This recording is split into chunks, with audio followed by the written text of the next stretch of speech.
रोज़ रोज़ जब हम घर के कुछ काम करते हैं और जब हमें पता होती है कि ये काम फिर से बिगड़ने वाली है, तो काम करने के लिए एक मोटिवेशन की काफ़ी ज़्यादा ज़रूरत पड़ती है हम सबको। नमस्ते फ्रेंड्स, कैसे हो आप सब? Welcome to my another new vlog. अभी बज रहे हैं सुबह के 7 और मैं आ गई हूँ किचन में। जब घर में बच्चे होते हैं तो बच्चे अपने खिलौनों को या फिर कोई दूसरी चीज़ों को इधर उधर फैला के रख देते हैं। हमें कई बार घर को ठीक करनी पड़ती है और सामान को उसकी जगह पे रखना पड़ता है, लेकिन हमें ये भी पता होती है कि फिर से थोड़ी देर में ये काम बिगड़ने ही वाली है, क्योंकि बच्चे उनका काम करते हैं, अभी खेलना और सारे सामान को फैलाना उनका काम हो गया है और उन सब चीज़ों को समेट के रखना हमारा काम।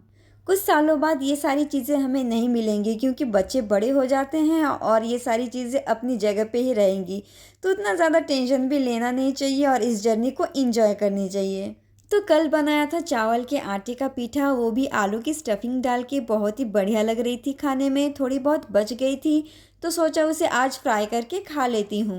तो फ्राई करने के लिए मैंने यहाँ पे फ्राइंग पैन में थोड़ा सा ऑयल डाल के उसमें साबुत जीरा डाल दिया और डाल दिया थोड़ा सा हल्दी और नमक और पीठा को दे के उसको फ्राई कर ले रही हूँ। तो पीठा यहाँ पे फ्राई हो गई है, तो यही आज का हमारा गर्मा गर्म नाश्ता रहेगा। बहुत ही बढ़िया लगती है इस तरीके से फ्राई करके खाने में। इसे मैंने स्टीम करके आलू की स्टफिंग डाल के बनाया था। आप चाहो तो कोई दूसरी स्टफिंग भी डाल सकते हो, जैसे खोया हो गई। तो सुबह के नाश्ते के बाद घर के दरवाजे के नेट हो रखे थे काफ़ी ज़्यादा गंदी, तो उसे ही सोचा साफ़ कर लेती हूँ। तो ये वाली जो ब्रश है वो कोमोड साफ़ करने वाली ब्रश नहीं है, इसे मैंने अलग से खरीद के रखा है। जब भी दरवाजे के नेट को साफ़ करनी होती है तो मैं इसी से साफ़ करती हूँ। ये जो धूल और गंदगी इस नेट में चिपकी हुई रहती है ना, आप जितना भी कोशिश करो वो अच्छे से निकल नहीं पाती है।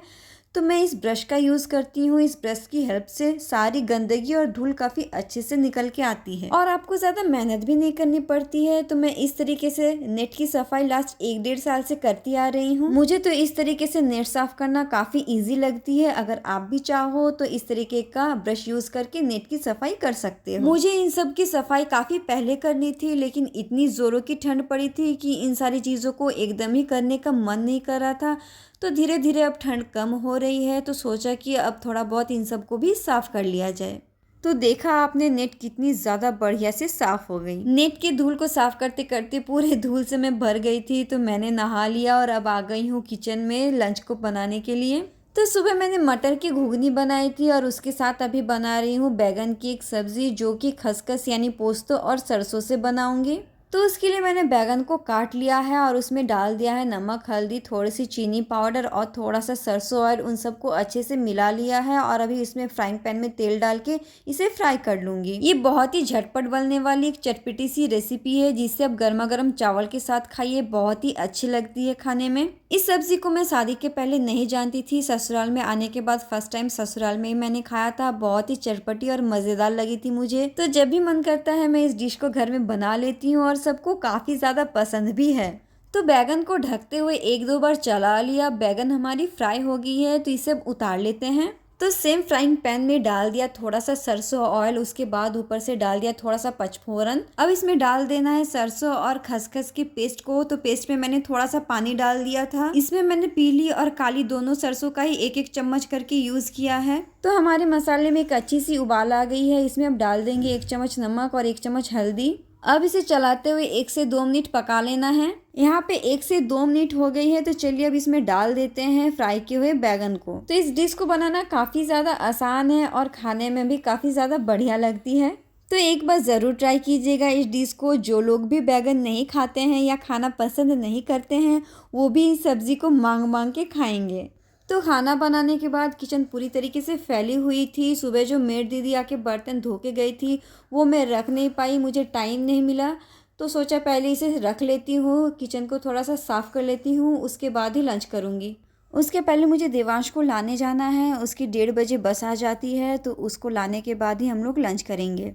तो फ्रेंड्स, कुछ दिन पहले हमारे देश भारत के बारे में बहुत ही बढ़िया न्यूज़ सामने आई है। क्या आपको पता है, धरती का स्वर्ग कहे जाने वाले हमारे कश्मीर में पहली इलेक्ट्रॉनिक ट्रेन को चलाई गई। इसी 20 फरवरी को हमारे honourable prime minister Narendra Modi ने इस ट्रेन को हरी झंडी दिखाई। साथ ही में पीएम मोदी ने भारत की सबसे लंबी रेलवे सुरंग का उद्घाटन किया। अब देश के किसी भी हिस्से से ट्रेन के जरिए कश्मीर जाने का सपना जल्द ही पूरा होने जा रहा है। इससे हमारी खूबसूरत कश्मीर की डेवलपमेंट में काफी ज्यादा हेल्प होगी। कई सारे रास्ते खुल जाएंगे डेवलपमेंट के और कश्मीर जाना हमारे लिए काफी आसान हो जाएगी। तो है ना, ये बहुत ही बड़ी गुड न्यूज हम सबके लिए।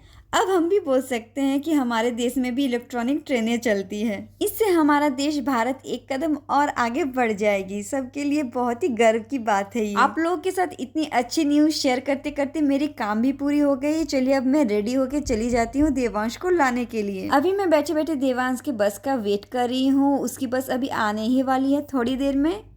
तो देवांश को मैंने बस से उतार लिया है। वो काफ़ी ज़्यादा खुश नज़र आ रहा है। लेकिन हाँ, जब भी मैं उसे स्कूल बस में छोड़ने जाती हूँ तो वो रोने लगता है थोड़ा बहुत और बोलता है कि मुझे घर वापस लेके चलो, मुझे नहीं जानी है। हम सबके लाइफ में ऐसा दिन ज़रूर आता है और मैं भी बहुत रोया करती थी जब मुझे स्कूल जाना पड़ता था। स्कूल जाना तो बहुत ज़रूरी है, बहुतों के नसीब में ये स्कूल भी नहीं होती है। तो देवांश को घर लाने के बाद मैंने उसे नहला दिया है। बहुत ज़ोरों से भी भूख लग गई है तो उसको भी खाना खिला देती हूँ। साथ में मैं भी खा लूँगी। तो आज सब्ज़ी में है बैगन की एक सब्ज़ी और घुगनी। Days of the week Monday, Monday, Tuesday, Monday. तो दोपहर में एक दूसरे के साथ हमने काफ़ी ज़्यादा मस्ती की, एक दूसरे के साथ थोड़ा सा खेल लिए। हमें रेडी भी होना था, हमें थोड़ा सा बाहर भी जाना था, कुछ काम था बाहर। तो मैं तो बिल्कुल रेडी हो गई हूँ, अब थोड़ी देर में निकल जाऊँगी।